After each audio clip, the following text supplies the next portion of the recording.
আছো সবাই? আমি কিন্তু আছি আলহামদুলিল্লাহ। আচ্ছা, তোমরা কি কেউ ল্যাংচা বানাতে পারো?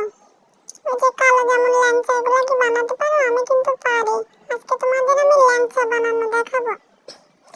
অবশ্য ছানাটা আমার কমপ্লিট হয়ে গেছে। এই দেখো, ল্যাংচাটা কিন্তু তৈরি হয়ে গেছে। আমি এখানে তেল দিয়ে ভেজে নিব।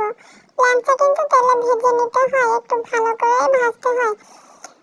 হালকা আছে একটু ভালো করে ভেজে নিতে হয়, তাহলে ভিতরটাও ভাজা হবে, তোমার বাইরেটাও সুন্দর হবে। কিন্তু কালারটা তুমি যদি একটু ডিপ করতে চাও তাহলে একটু বেশি ভেজে নিবা, তাহলে কালারটা ডিপ হবে। আর যদি লাইট করতে চাও কালারটা, তাহলে লাইট মানে হালকা একটু কম ভাজলে তোমার কালারটা কিন্তু লাইট হয়ে যাবে।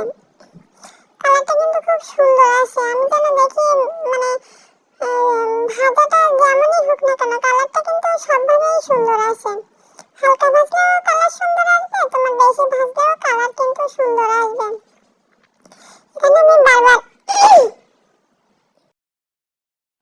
এখানে আমি বারবার নেড়ে চেড়ে দিয়েছি, কিন্তু তোমরাও বারবার নেড়ে চেড়ে দেবে। এটা দেখো, আমার একটা মিনি কিচেন আছে, তারপরে আমি কিন্তু বড় মিষ্টি যেভাবে তৈরি করে আমি কিন্তু ঠিক সেভাবেই তৈরি করে নিয়েছি। তোমরা যদি চাও তাহলে তোমরা বড় যে ল্যাংচাগুলা বড় চুলায় যেটা করে সেটা কিন্তু তোমরা করতে পারো। এই সেম প্রসেসে কিন্তু করা যায়। আসলে অল্প একটু ভিডিওতে কিন্তু এত কিছু দেখানো সম্ভব হয় না। আর মিষ্টি এটা তো জানো কি কি দিতে হয়, আমি কিন্তু ওইভাবেই দিয়েছি। সবকিছু দিয়ে তারপরে মানে মিষ্টিটা তৈরি করে নিয়েছি। এখানে আমি জাস্ট তোমাদের ভাজিটা আর কি কেমন হয় মিষ্টিটা সেটাই দেখাবো।